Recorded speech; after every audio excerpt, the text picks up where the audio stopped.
Welcome back to Joke-ology. My name is Benji. I'm here with the very funny Nate Bargatze. Thanks for coming in. Thanks for having me, dude. Okay, want to give us a little heads up about the joke we're about to see? Yep, it's a prank I played on a buddy of mine at McDonald's. So, I think that's good. That's all you need. Yeah. Check it out. I got a buddy of mine, his name's Luis Gomez, and me and Luis went to McDonald's to eat recently, and we ordered our food, and then we take our food and we sit down at our table. And then Luis went to the bathroom, so he left me alone with his food. So I was like, I'm gonna play a prank on him, you know? So I grabbed his hamburger, I unwrapped it, I took a bite out of it, then I wrapped it back up, I put it back down on his tray. So that's my big prank.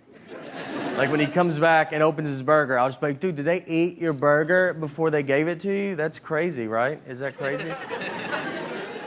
It's a ridiculous prank. It's dumb, it's harmless, it should never leave the table. What should happen is Luis should just come back, he should open his burger, and his first reaction should be to look at his best friend he's sitting with, who, by the way, also dabbles in comedy, and just be like, hey, I just wanted to run this by you before I unexpectedly go freak out on this entire McDonald's. That's what I thought would go down. Just a quick, hey, I wanted to see if you touched my food the only time it was out of my sight before I try to fight a group of people that are going to be pretty confused on why they're fighting. But instead, that was the day I learned I'm friends with a lunatic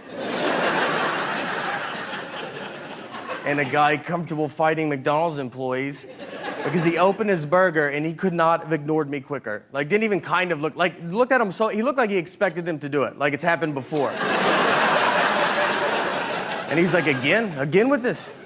He starts screaming at all. He's like, someone ate my burger? How about I'll fight all of you till I find out who ate my burger? So he gets up, he starts walking towards them. So now I gotta jump in. I can't believe it's working. Like, we have gotten so much farther than I thought we could ever get. I grabbed him, I was like, Luis, I ate your burger. I ate it, dude. That's insane that you didn't look at me. That's insane. So I get him to sit down, but it's already weird. Like, everybody's like looking at us. It takes like 10 minutes for people to quit filming us with their phones.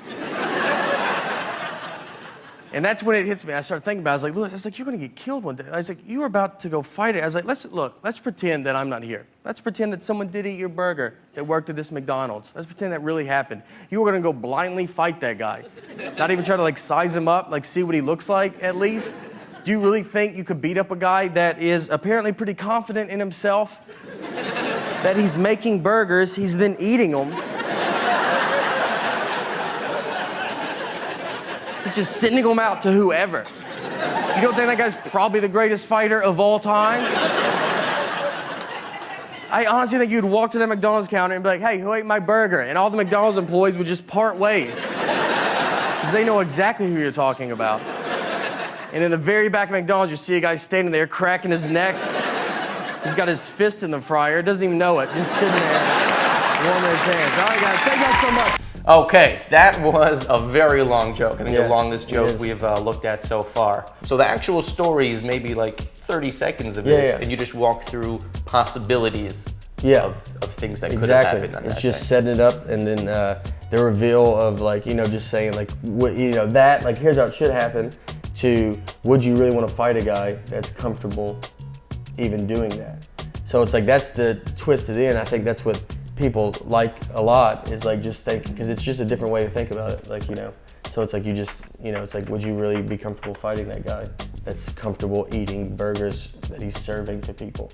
I work on like rhythms a lot, so it's like, I know, like when I can have trouble, like if I had to redo this joke and tell it a different way, I don't know if I could, because I get in a rhythm of it. Were you nervous using a 3-minute joke on Conan? Let's say it wasn't working out for you.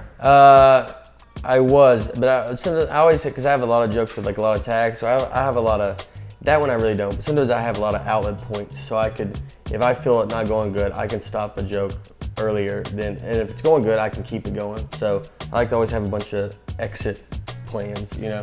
Your writing process, do you actually sit down and write it out, or is it, as you're describing, kind of figure it out on stage?